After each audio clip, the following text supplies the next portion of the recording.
आज की डेट में आपको इंटरनेट पे दो कैटेगरी के लोग दिख जाएंगे।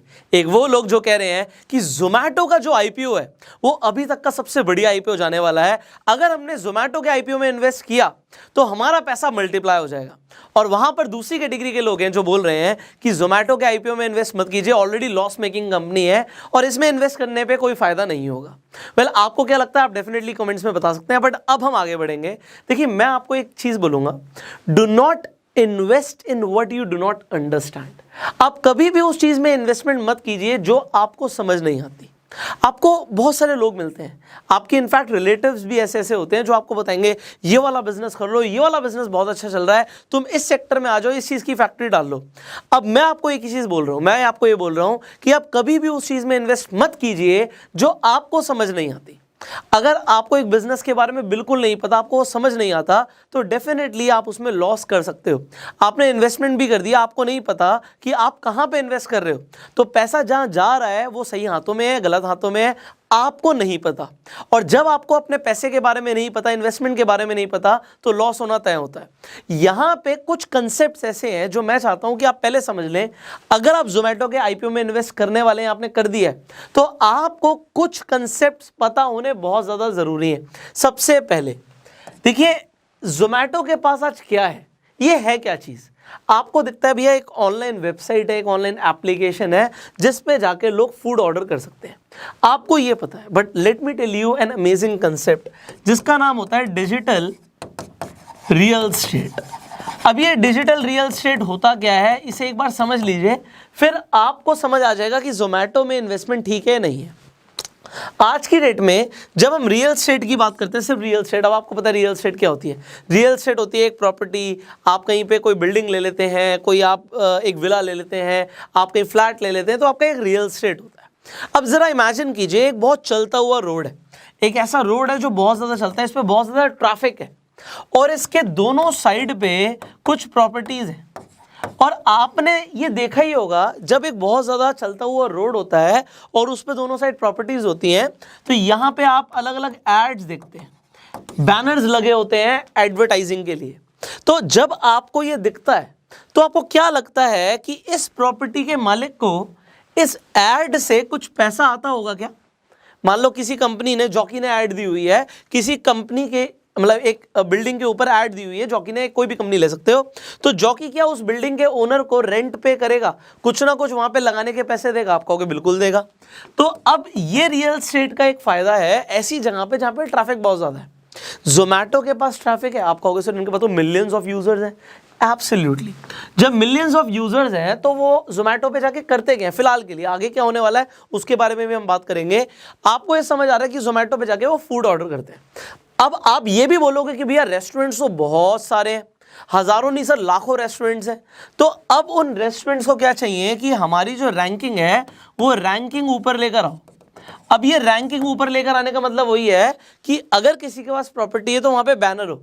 यहां पे बहुत सारे लोग हैं, अगर जोमैटो ने किसी रेस्टोरेंट से पैसे लिए और उसे बोला मैं आपकी रैंकिंग ऊपर कर दूंगा, तो ये कितना प्रॉफिटेबल जा सकता है। उस रेस्टोरेंट के ओनर को पता है कि भैया अगर मेरी रैंकिंग ऊपर आ गई तो मेरे पास ऑर्डर्स बढ़ जाएंगे, ऑर्डर्स बढ़ जाएंगे तो मेरे फिक्स एक्सपेंसेस सेम है बट मेरा प्रॉफिट बढ़ जाएगा, तो मैं यहाँ पे रैंकिंग के लिए पैसे दूंगा। अब लाखों में से अगर हजारों रेस्टोरेंट्स भी हर रोज, हर हफ्ते, हर महीने जोमैटो को पैसा देने लग गए, तो ये वाला जो बिजनेस है ये जोमैटो के लिए 100% प्रॉफिट में जाएगा।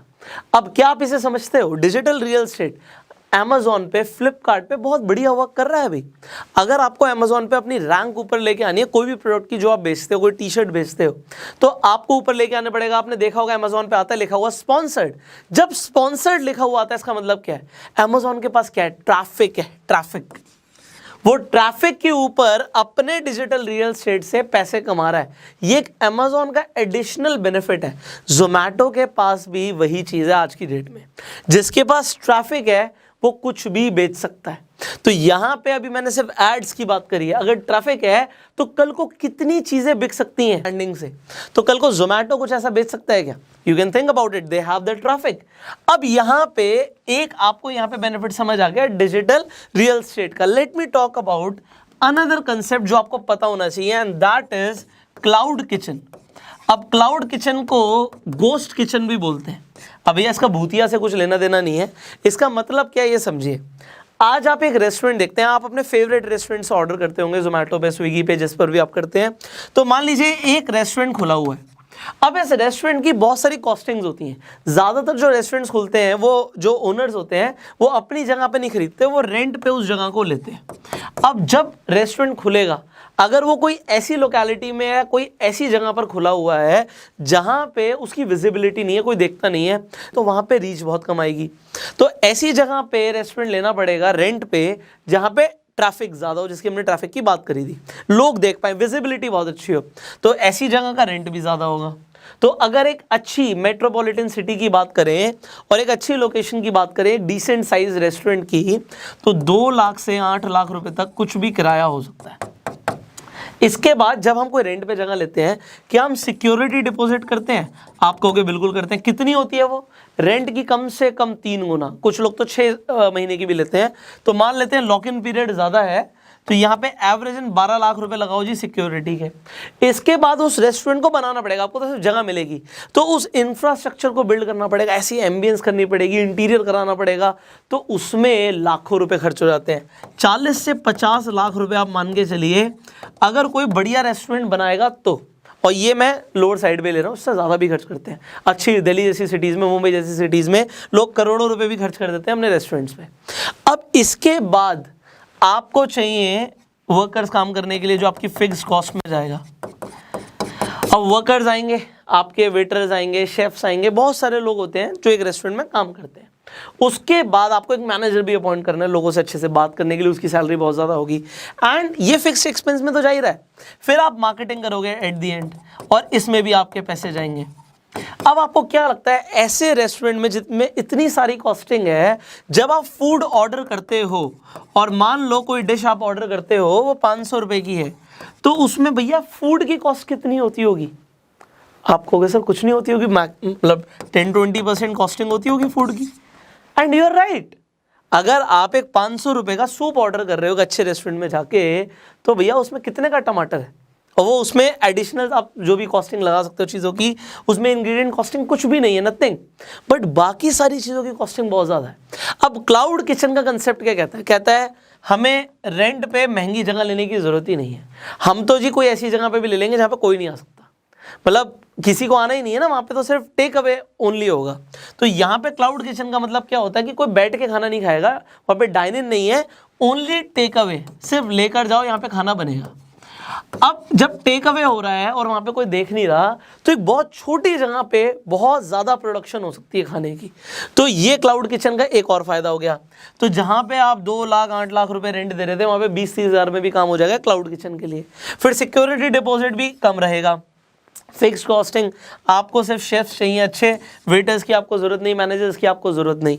एंड मार्केटिंग में आपको खर्चा करना होता है। अगर आप क्लाउड किचन आज की डेट में भी खोलते हैं, क्लाउड किचन की भी कंपनीज हैं जो फ्रेंचाइजीज भी देती हैं, बट मैं आपको कुछ और बताने वाला हूँ अभी, बड़े ध्यान से सुनिएगा। मार्केटिंग में खर्चा होता है, एग्रीगेटर कॉस्ट बोलते हैं। जैसे स्विगी पे कोई अपना रेस्टोरेंट को लेकर आएगा, फिर वही वहाँ पे लेकर आएगा, तो एग्रीगेटर जो बीच में है, जोमेटो अपना मार्जिन लेगा, स्विगी अपना मार्जिन लेगा, और कल को ऐड ले आया तो ये मार्केटिंग कॉस्ट बढ़ जाएगी। बट जरा सोचिए, think about this concept called Zomato kitchen.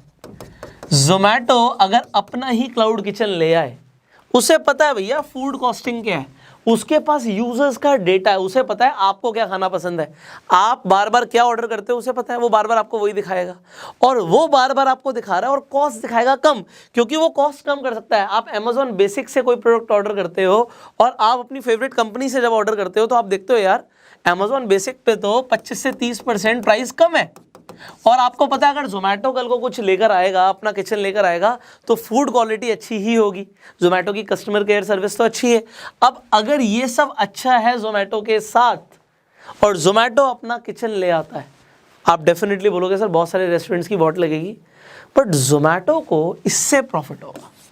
अब जिन लोगों ने जोमेटो में इन्वेस्ट किया हुआ है उनकी बल्ले बल्ले है। अब मैं आपको एक और फाइनल कंसेप्ट दे रहा हूँ, and then total your decision.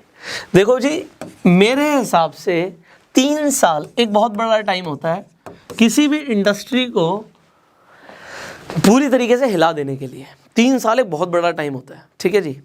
Zomato का फ्यूचर अगर आप बड़े ध्यान से समझें, जोमैटो इस वक्त कर क्या रहा है, जोमैटो अलग अलग कंपनीज में इन्वेस्ट कर रहा है। मैंने लास्ट वीडियो में बताया था, उसने फिट्सो में इन्वेस्ट किया, उसने ग्रोफर्स में इन्वेस्ट किया हुआ है।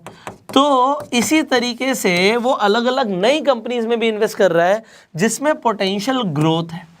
अब खुद लॉस में होने के बावजूद भी इतनी इन्वेस्टमेंट अगर एक कंपनी कर रही है तो वो कंपनी बहुत ज़्यादा एग्रेसिव है। अगर कंपनी इतनी ज़्यादा एग्रेसिव है मार्केट में अपना शेयर बढ़ाने के लिए और प्रॉफिट में जाने के लिए, कितना टाइम लगेगा? मैंने बोला 3 साल लगते हैं। अगर आप किसी भी इंडस्ट्री को हिलाना चाहते हो, you just need to have digital traffic, digital real estate, what Zomato has, and finally a brand name when everybody is talking about it. आप समझ रहे हो Zomato को कितनी पब्लिसिटी मिल रही है? ये आईपीओ के चक्कर में Zomato का नाम कितना ज़्यादा हो गया, और ये नाम जो बढ़ रहा है, ये फ्री पब्लिसिटी जो मिल रही है उसे, ये publicity will add to the profits of the company very soon, and हो सकता हो भी रहे हो। सो ये प्रॉफिट में जाएगी कब, कितने टाइम में जाएगी? Well I can not predict it right now, but I know भैया 3 साल अगर उसने ढंग से फोकस किया, जो वो कर भी रही है, सो Zomato has a very promising future. Now what do you think? आपको क्या लगता है? देखो, आपकी अपनी राय भी हो सकती है, आप अपनी राय डेफिनेटली कमेंट्स में बताइए। एंड अगर आपको वीडियो अच्छी लगी जल्दी से लाइक कर दीजिए। अगर आपको Zomato के आईपीओ में, इनफैक्ट आगे पेटीएम का आईपीओ होने वाला है, LIC का आईपीओ होने वाला है, पॉलिसी बाजार का आईपीओ होने वाला है, अगर आप आईपीओज में इन्वेस्ट करना चाहते हो तो आपको एक डीमेट अकाउंट चाहिए होता है। डिस्क्रिप्शन कमेंट बॉक्स में लिंक है, उस पर क्लिक कीजिए, अपना डीमेट अकाउंट फ्री में खुलवाइए, और उसके बाद आप जिस आईपीओ के अंदर चाहते हैं आप इन्वेस्टमेंट कर सकते हैं। Zomato के आईपीओ के बारे में पूरी जानकारी के लिए हमने ऑलरेडी वीडियो बनाई हुई है, आई बटन पे लिंक है, आप उसे भी जाके देख सकते हैं। फाइनली YouTube पे वीडियो देख रहे हैं, सब्सक्राइब कीजिए, बेल आइकन पे क्लिक कीजिए कि ऐसी एक भी वीडियो आप मिस ना करें। एंड फेसबुक पे देख रहे हैं आप, हमें फॉलो कीजिए। I will see you in the next video. Till that time you share this video right now and go self made.